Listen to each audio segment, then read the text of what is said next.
છો પ્રેક્ષકો? હું છું શીતલ અને હેડલાઇન ન્યૂઝ સાથે હું આજે એક નવો જ એપિસોડ લઈને આવી છું. ક્યાં જઈએ છે ચાલો કહું. વડોદરાથી માત્ર 20 કિલોમીટર દૂર પોર ગામ આવેલું છે. પોરને આમ તો આપણે બળિયાદેવ મહારાજનું મંદિર એ રીતે જ ઓળખતા હોઈએ છીએ. પોરમાં ઠંડુ ખાવાનું પણ બહુ મહત્ત્વ છે. બળિયાદેવનું મંદિર ત્યાં છે અને ભક્તોની મોટી ભીડ ત્યાં જામતી હોય છે. બાર્બરિક એટલે કે બળિયાદેવ, આ બર્બરિકની કથા શું છે તે આજે જાણીએ. ઇતિહાસમાં આમ તો ઘણી બધી વાતો વગોડાતી હોય છે, પણ એક વાત જે છે હું તમારી સાથે અત્યારે વિસ્તારપૂર્વક કરવા જઈ રહી છું. ભીમ અને હિડમ્બાનો પુત્ર ઘટોત્કચ અને ઘટોત્કચનો પુત્ર બર્બરિક. એનું નામ બર્બરિક કઈ રીતે પડ્યું તેના પર પણ વાત કરવી છે. એ જ્યારે નાનો હતો ત્યારે તેના વાળ ખૂબ વાંકડિયા હતા, તેથી તેને બર્બરિક નામ આપવામાં આવ્યું. તે ખૂબ જ નિપુણ હતો, ખૂબ જ બલવાન પણ હતો, એટલે સાધુ સંતોના આશીર્વાદ પ્રાપ્ત હંમેશા તેને થતા. બર્બરિકે કહ્યું કે જે પણ હારશે હું તેની પાસે જઈશ અને તેની સાથે આ આખું જે યુદ્ધ છે તે પાર પાડીશ. તેવામાં કૃષ્ણ ભગવાનને થયું કે બર્બરિક ખૂબ બલવાન છે અને જો બર્બરિક કૌરવો સાથે મળી ગયો તો પાંડવોનો નાશ તો નિશ્ચિત છે. કૃષ્ણ ભગવાને બર્બરિકને બોલાવ્યો અને તેને કહ્યું કે હવે આ જે ધર્મયુદ્ધ થવા જઈ રહ્યું છે એ ધર્મયુદ્ધમાં માતાને બલિ આપવાની છે. માનવ બલિ ચઢાવવી જરૂરી છે તો જ આ ધર્મયુદ્ધની શરૂઆત થશે. કૃષ્ણએ પહેલાં કહ્યું કે હું મારી જાતની બલિ આપી દઉં, જે તો શક્ય જ નહોતું. એટલે અર્જુન આગળ આવ્યા. અર્જુને કહ્યું કે તમે મારી બલિ લઈ લો. તે સમયે કૃષ્ણ ભગવાને કહ્યું કે ના અર્જુન, હું તારી બલિ નહીં ચડાવી શકું, કારણ કે તું જો બલિ ચડી જઈશ તો આ ધર્મયુદ્ધ નહીં કહેવાય, કારણ કે એક પાંડવ ઓછો થઈ જશે. તેવામાં બર્બરિકે સામે આવીને કહ્યું કે તમે મારી બલિ લઈ લો. તે જ સમયે સુદર્શન ચક્રથી કૃષ્ણ ભગવાને બર્બરિકનું ગળું કાપ્યું. તેના પછી તેને કહ્યું કે માંગ, તું કોઈ પણ 2 વરદાન માંગી શકે છે. બર્બરિકે એક એવું વરદાન માંગ્યું કે મને આખું એ મહાભારતનું યુદ્ધ જે છે પોતાની નરી આંખોએ જોયું, અને યુદ્ધ પૂરું થતાની સાથે જ્યારે પાંડવો જીત્યા ત્યારે વાતો ચાલતી કે આ યુદ્ધ કોના લીધે આપણે જીત્યા. તે સમયે બર્બરિકે કહ્યું કે જો શ્રી કૃષ્ણ ન હોત તો આપણે આ યુદ્ધ જીતી જ ન શકત. તે સમયે કૃષ્ણ વધુ ખુશ થયા અને તેને કહ્યું કે હવે તું કે એમ કરું. તે જ સમયે કૃષ્ણ ભગવાને હિડમ્બા વનમાં બર્બરિકની પધરામણી કરી. હિડમ્બા વન એટલે કે આ જે પોર જે છે તેને હિડમ્બા વનના નામથી ઓળખાય છે. અત્યારે તો તોતિંગ ઇમારતો બની ગઈ, પણ એક સમય એવો હતો જ્યાં પૂરું જંગલ હતું અને જંગલની વચ્ચોવચ્ચ બેઠા હતા બળિયાદેવ એટલે કે બાર્બરિક.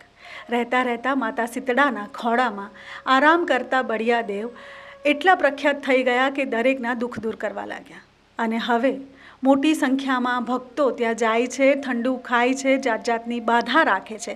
કોઈ પોતાના માથા પર સળગતી સગડી લઈને આવે છે તો કોઈ પોતાના મોઢામાં ચપ્પલ મૂકીને આવે છે. કોઈ ઠંડુ ખાવાની બાધા રાખે છે તો કોઈ સોનું અને ચાંદી ચઢાવે છે. જે લોકો અહીંયા સુધી નથી પહોંચી શકતા તે લોકોને ઘરે બેઠા દર્શન કરાવવાના છે.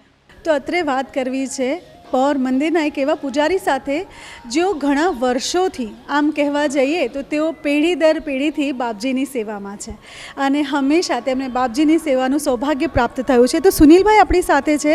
સુનિલભાઈ સાથે વાત કરીએ. આપ કેટલા વર્ષોથી બાપજીની સેવામાં છો? બેન, લગભગ અત્યારે તો મને 65મું વર્ષ ચાલે છે, પણ અમારા બાપ દાદા વખતથી અહીંયા પોર ગામમાં લગભગ 25 અમારા પૂજારી બ્રાહ્મણો છે અને વારા પરથી વારો દરેક બ્રાહ્મણનો આવે છે. મારો અત્યારે વારો ચાલે છે, ત્યાર પછી અમારા બીજા ભાઈનો વારો બેસશે. એટલે અમે લોકો વર્ષોગત અમારા બાપ દાદા વખતથી આ પ્રણાલી ચાલે છે અને અમે ભગવાન બળિયાદેવની પૂજા અર્ચના કરીએ છીએ. સવારમાં ભગવાનની આરતી પૂજા કરીએ છીએ, બપોરે ભગવાનનો થાળ ધરાવીએ છીએ અને આખો દિવસે મંદિરમાં બેસીએ છીએ. અને જે કોઈ યાત્રાળુ આવે, જે કોઈને કંઈ બાધા એવું કંઈ હોય તો એ લોકોની બાધા માનતા અમે લોકો છોડાવીએ છીએ. સૌપ્રથમ તો આપણાથી જાણીશું કે આ બળિયા બાપજીનું જે મંદિર છે એ પોરમાં કઈ રીતે થયું, કઈ રીતે બાપજી અહીંયા પ્રગટ થયા. કહેવાય છે કે તેઓ સ્વયંભૂ છે, તો તે પાછળની આખી એ વાત શું છે તે આપણે જાણીશું. તમે કહો છો બેન, એ વાત સાચી છે. આ સ્વયંભૂ મૂર્તિ છે. અહીંયા ભગવાનનું ધડ છે, પાછળ શીતળા માતા બેઠા છે. ભગવાન બળિયાદેવ માં શીતળા માતાના ખોળામાં બેસી અને દુઃખીઓના દુઃખો દૂર કરે છે. વર્ષો પુરાણું મહાભારતની ઇતિહાસ સાથે આ ભગવાન બળિયાદેવનું મંદિર જોડાયેલું છે. અને અહીંયા ભગવાન બળિયાદેવ સ્વયંભૂ કહેવાય છે કે અહીંયા આ જાગતો જોગ બળિયાદેવ દાદા બેઠેલો છે અને અહીંયા તમે આવો તો રવિવાર, મંગળવાર ને ગુરુવાર ઘણી બધી પબ્લિક આવે છે અને પોતાના દુઃખો દૂર કરે છે અને બળિયાદેવની માનતા માને છે. અહીંયા શીતળા માતાનું પણ મંદિર છે, જે મંદિરમાં લોકો ઠંડુ ખાવાની બાધા રાખે છે અને ઘણા ખરા લોકો એવા હોય છે જે પોતાના હાથ બાંધીને આવે છે, સાથે ઘણા ભક્તો એવા હોય છે જે પોતાના મોઢામાં પોતાનું ચપ્પલ રાખીને આવે છે. તેના પાછળનું કારણ શું છે? જો શીતળા માતા બિરાજમાન છે એટલે અહીંયા લોકો ઠંડુ ખાવાની બાધા રાખે છે. પોતાના બાળકોને શીતળા માતા શીતળાથી એમને દૂર કરે અને એટલા માટે લોકો અહીંયા ઠંડુ ખાવાની બાધા રાખે છે. ખાસ કરીને ચૈત્ર મહિનામાં અહીંયા બહુ જ પબ્લિક આવે છે. ચૈત્ર મહિનામાં લોકો ઠંડુ ખાવાનું વિશેષ એનું મહત્ત્વ છે, એટલે લોકો ચૈત્રમાં ઠંડુ ખાવાનું અહીંયા વધારે પસંદ કરે છે. અને બીજી વાત કે લોકો માથા પર બળતી સગડી પાછળ છે તે હાથ બાંધી મોઢામાં ચંપલ કે ખાસરું મૂકી ભગવાનને વિનમ્રતાથી એમ કરી અને એ બળિયાદેવ માને પારે એ લોકો આવે છે. સાથે જ વાત કરીએ કે અત્યાર સુધી ઘણા ખરા મંદિર જોયા હશે, પણ આ કદાચ એવું પહેલું મંદિર છે જેના માથે છત નથી. તેની પાછળનું શું મહત્ત્વ છે? જો પહેલાં તો અહીંયા છત હતી બળિયાદેવ મહારાજની, પણ ભગવાન બળિયાદેવને ખુલ્લામાં રહેવાની પસંદ છે. એટલે પહેલાં જ્યારે અમે લોકોએ અમારા બાપ દાદા વખતથી જ્યારે ભગવાનનું શિખર બાંધ્યું ત્યારે અમારા જે એક પૂજારી ભાઈ હતા એમને ભગવાન સપનામાં આવ્યા કે તમે લોકો મારું બાંધશો નહીં શિખર, નહીં તો હું તોડી નાખીશ.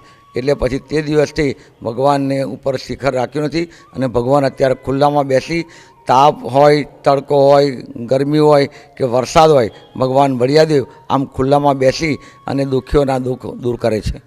ચોમાસામાં પણ ઉપર કંઈ બાંધવામાં નથી આવતું? ના, ચોમાસામાં કશું બાંધવા નથી. ગમે તે ફૂલ વરસાદ પડે, ગમે તેવી ઠંડી પડે, પણ ભગવાન અમારા બળિયાદેવ તો કાયમ માટે ખુલ્લામાં જ રહે છે.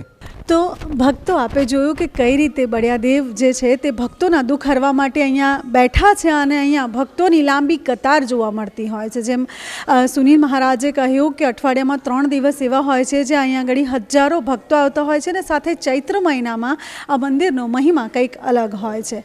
શીતળા માતા પણ અહીંયા વિરાજમાન છે. જ્યારે પણ બાળકોને અછબડા નીકળે છે, હોળી નીકળે છે, ત્યારે અહીંયા શીતળા માતાનું ઠંડુ ખાવાની બાધા રાખવાથી તેઓના જે અછબડા છે, જેઓના જે હોળી છે તે તરત દૂર થઈ જાય છે. તો હવે વાત કરીએ મંદિરમાં આવતા ભક્તો સાથે અને તેમને પૂછીએ કે તે આ મંદિરમાં કેટલા વખતથી આવે છે અને આ મંદિરનું મહત્ત્વ શું છે તેઓ માટે. બળિયાદેવના ભક્ત અત્યારે આપણી સાથે ઉપસ્થિત છે. તેઓને પૂછીએ કે તેઓ આ મંદિરમાં કેટલા વખતથી આવે છે અને તેઓએ આ મંદિરમાં કઈ બાધા રાખી હતી. બેન, આપ કયા ગામથી આવો છો? હું અહીંયા ભીમપુરાથી આવું છું, વડોદરા જિલ્લો છે. તમે કોઈ બાધા રાખી હતી મંદિરે? મારી બેબી નાની હતી એ ટાઈમે એને ડોગ સાધારણ દવાકી રાખતી હતી. તે ટાઈમે પછી મેં બાધા રાખી હતી કે એને ગોરે જોખીશ અને ઠંડુ ખાઈશ, એટલે પગે લગાડવા આવી છું. તો તમે જે બાધા રાખી હતી તમારી બાધા પૂરી થઈ? કમ્પ્લીટ થઈ ગયું છે એને ડોગ.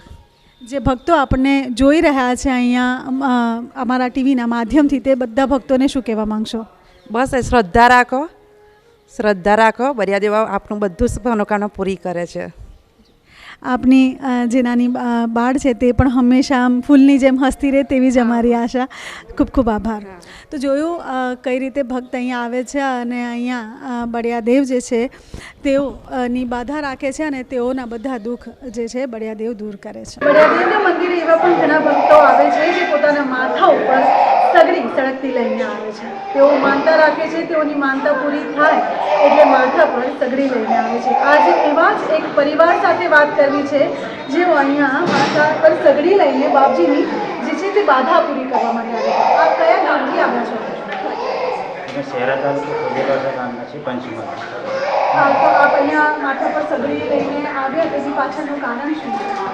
એ કારણ કે અમારે છેલ્લા 10 મહિનાથી મારા દીકરાને જે કંઈ જોવાનું હતું બળિયા બાપનું, તે અત્યારે અમારું સારું થઈ ગયું છે. અત્યારે તેના માટે માથા પર સગડી મૂકી અને માતા બળિયાદેવને બાધા પૂરી કરી. આજે આપ બાધા પૂરી કરવા આવ્યા છો, પણ આ ભાઈને હા, કેટલા મહિનાથી ભાઈ તમારી તબિયત ખરાબ હતી?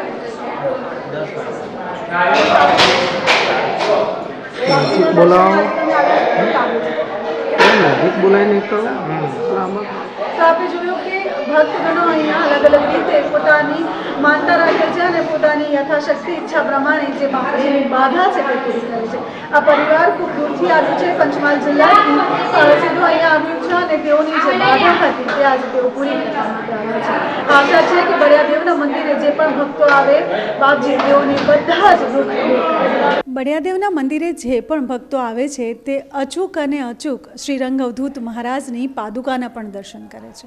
આ મંદિર અહીંયા કેટલા વર્ષોથી છે, બાપજી અહીંયા કેટલા વખતથી બિરાજમાન છે તેના વિશે ખુલીને ચર્ચા કરીશું. તો આપણી સાથે અત્યારે જોડાઈ ગયા છે મંદિરના પૂજારી, જેઓ છેલ્લા 25થી વધુ વર્ષોથી અહીંયા સેવા આપી રહ્યા છે. તેમની સાથે વાત કરીએ. કેટલા વર્ષોથી આ મંદિર અહીંયા છે અને આ મંદિરનું મહત્વ શું છે? આ મંદિર 35-40 વર્ષ પહેલાંનું છે. બાપજી જ્યારે અહીં આવ્યા પહેલાં રંગ અવધૂત મહારાજ ત્યાં ઝૂંપડી હતી. એ ઝૂંપડી હતી, ઝૂંપડીમાં બાંધીને બેસાડતા હતા. પછી જેમ જેમ એમના ભક્તોએ વિચાર કર્યો એટલે પાક્કી એ થયું. ત્યાર પછી જેમ જેમ ભક્તોએ એમને એ કર્યું ત્યાર પછી આ સ્ટાઇલ્સને બધું એ કરીને બાપજીને આગળ આ બિરાજમાન કર્યા છે. પહેલાં એમને લીપણ ગમતું હતું, હજુ આ કુટીરમાં જે એ છે ને ત્યાં લીપણ જ રાખ્યું છે અમે. બાપજીને જે ગમતું અહીં પહેલાં લીપણ જ હતું. પછી પેલા ભક્તોએ કહ્યું કે આપણે બાપજીને જે આપણે એ છે ગુફા છે તે આગળ આપણે લીપણ રાખીએ, બીજે બધી તમારા ટાઇલ્સો, એટલે બાપજીની આજ્ઞા લઈને આ ટાઇલ્સોને બધું રિહર્સન છે બધું. અને બાપજી અહીં આગળ 27 વખત આવ્યા. કોઈ જગ્યાએ આટલી જગ્યાએ નારેશ્વર છોડ્યા પછી એવા અહીં આવે. આપણે કેવું મામાને ઘેર વેકેશનમાં જઈએ ને એ રીતે બાપજીને નારેશ્વરથી એવું લાગે ને એ પોર આવતા રહે. એ બાપજી આગળ 27 વખત આગળ આવેલા છે. કોઈ જગ્યાએ ગયા છે 2 વાર 5 વાર એવું છે, ગમે તે બધા બહુ સ્થળો છે બાપજીના. શહીદ છે, અમદાવાદ છે, ભરૂચ છે, નવસારી, વલસાડ, વાપી અને વડોદરા. પણ બાપજી આવી રીતે અમુક જગ્યાએ વધારે વાર રહ્યા હોય તો આપણે અહીં આગળ. એટલે એવું કહેવાય છે કે બાપજી અહીંયા જ્યારે આવતા ત્યારે એ તેમના પાદુકા જે છે, ચરણ પાદુકા, તે અહીંયા કાઢતા અને વિશ્રામ કરતા, અને તે પછીથી જ અહીંયા જે છે તેમનું એક મંદિર બનાવવામાં આવ્યું છે. બાપજી આગળ આવ્યા હતા, અંદર જે પાઠ આપણે બાપજીની પાઠ છે એમાં એ બિરાજતા હતા. પછી એક આગળ રાવજી કાકા કરીને હતા ભગત, એ નવું એમને મેરેજ થયેલું, તો એમને વિચાર છે કે બાપજીની પાદુકા પૂજન કરીએ. એટલે આ જે ઔદુંબર છે ત્યાં આગળ પાદુકા મૂકેલી છે. તે કે બાપજી તે કંઈ 3 કલાક સતત બેઠા. પહેલાં રાવજી કાકાએ કહ્યું કે બાપજી તમે ચાલો હવે પાદુકા પૂજન. આપણે કંઈ ગણપતિ પૂજન પતી ગયું. પછી બાપજી આવ્યા અને પાદુકા પૂજન કર્યા હતા કે તમે પહેરીને આવો. પટેલ હતા એટલે થોડા આખા બોલાના હતા. તો બાપજી કે ના ભાઈ તું પાદુકા લઈ જાઓ કે ના તમે પહેરીને આવો, મારે પહેરીને તમારે પાદુકા આવે. તો બાપજી પછી આ ના કરવા, પછી બાપજીએ માન્યું. એટલે આ જે ઔદુંબર છે તેની નીચે ચોતરો બનાવેલો છે, ચીવન ચોતરો કહે છે ને. તે આગળ બાપજીએ સ્વયં 3 કલાક સુધી તાંબાના તાસમાં પગ પધરાવીને બેઠા. 3 કલાક સુધી પાદુકા પૂજન ચાલ્યું. એમાં ભજનો ગવાયા, દત્તનામ સંકીર્તન થવાયા, લોકોએ ભજન એ કરે, ધૂન કરી. બાપજી 3 કલાક સુધી એક જ સ્થિતિમાં ત્યાં બેસી રહ્યા. એટલે બાપજી એ સ્થળ ઉપર તમારે અત્યારે કોઈ પણ જાતની કોઈ મનોકામના પૂર્ણ કરવા આવે છે એમના દુઃખ દર્દ અહીંયાથી દૂર થઈ જાય છે. ભક્તિ રાખીને જે શ્રદ્ધાથી આવે છે એમની પ્રદક્ષિણા કરે છે અને જે કંઈ એમની માનતા રાખે છે એમની આગળ આ દત્ત બાવણીના ફરતા બોલે છે અને લોકોના દુઃખ દર્દ મટી જાય છે.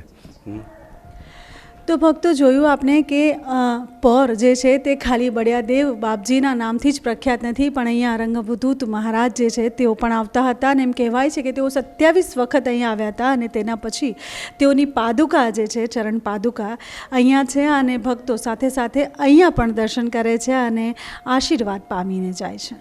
તો દર્શકો, આશા છે કે ઘરે બેઠા આપે બળિયાદેવના મંદિરના દર્શન તો જરૂર કરી લીધા હશે. આપ સૌ એકને એકવાર તો આ મંદિરે આવ્યા જ હશો, પણ આ એવા દર્શકો માટે છે જે આ મંદિરે દર્શન કરવા હાલ આવી નથી શકતા. જેમ મેં પહેલાં કીધું હતું કે હેડલાઇન ન્યૂઝની ટીમ હંમેશા તત્પર રહે છે આપને કંઈક નવું બતાવવા માટે અને કંઈક નવું આપની સમક્ષ લાવવા માટે. તો આજનો એપિસોડ આપને કેવો લાગ્યો આપે કમેન્ટ કરીને જણાવવાનું છે, અને સાથે જ કયા નવા એપિસોડ આપની સમક્ષ લઈને આવીએ તેના માટે પણ તમારે સજેશન આપવાનું રહેશે. તો અત્યારે મને એટલે કે આપની હોસ્ટ શીતલને રજા આપશો. મળીશું કોઈ નવા જ એપિસોડમાં, કોઈક નવા મંદિરે, કોઈક નવા પ્રભુના દર્શન કરવા. ત્યાં સુધી મને એટલે કે શીતલને અને કેમેરામેન હિતેશ પટેલ અને દક્ષેશ સોલંકીના નમસ્કાર.